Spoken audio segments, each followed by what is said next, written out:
Okay, ito yung bearing using alternating angles. So ano 'tong alternating angles na 'to, ito yung usually nakikita natin kapagka nakabuo tayo ng right triangle, hinahanap natin yung interior alternate angles. So yung bearing is makikita na i-a-add mo lang yon doon sa angle na usually given. So dito sa example na nakuha natin sa YouTube, iniba na lang natin, may dalawang triangle tayong nakuha. Meaning may x component and may y component. Ibig sabihin, may x meaning may cosine and y component meaning may sine. So kunin mo yung dalawa na yon. So kukunin mo yung distance niya, Pythagorean theorem lang, and then yung angle niya tangent.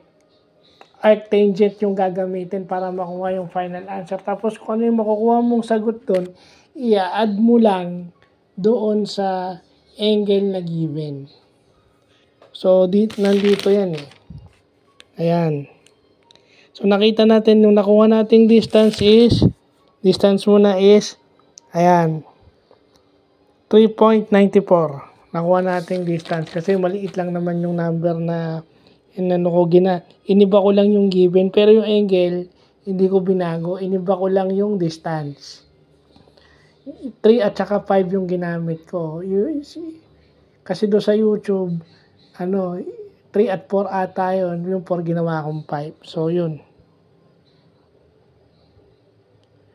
So, ayan, nakita nyo yung angle, di ba? Arctangent lang. Then, kasi, since 90 yung given, ayan. Kalimutan ko, 3-figure bearing pala to. Ayan. Lagyan natin ng 0.90 degrees.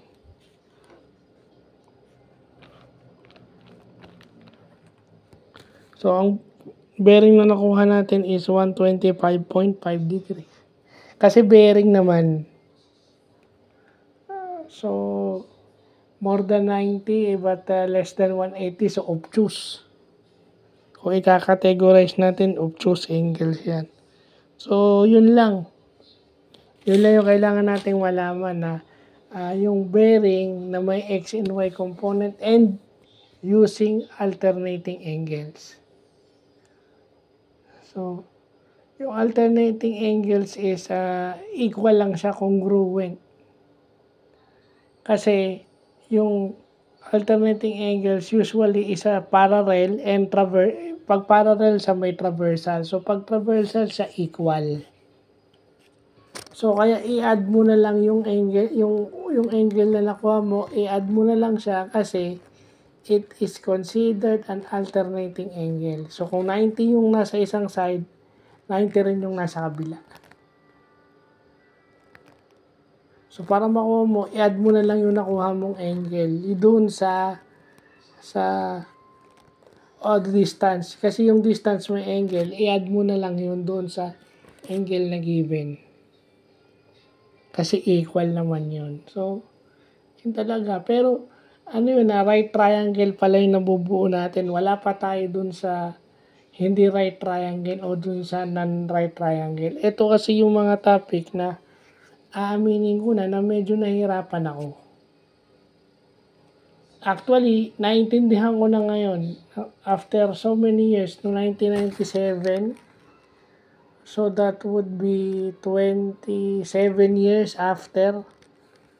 Kasi ang trigo namin is, third year ako is 1997.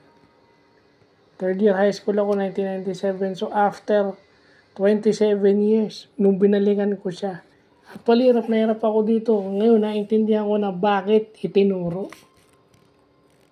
Kasi para matuto kami, mahasa kami sa Pythagorean theorem, applying the Pythagorean theorem, and, applying yung component, yung may x and y component.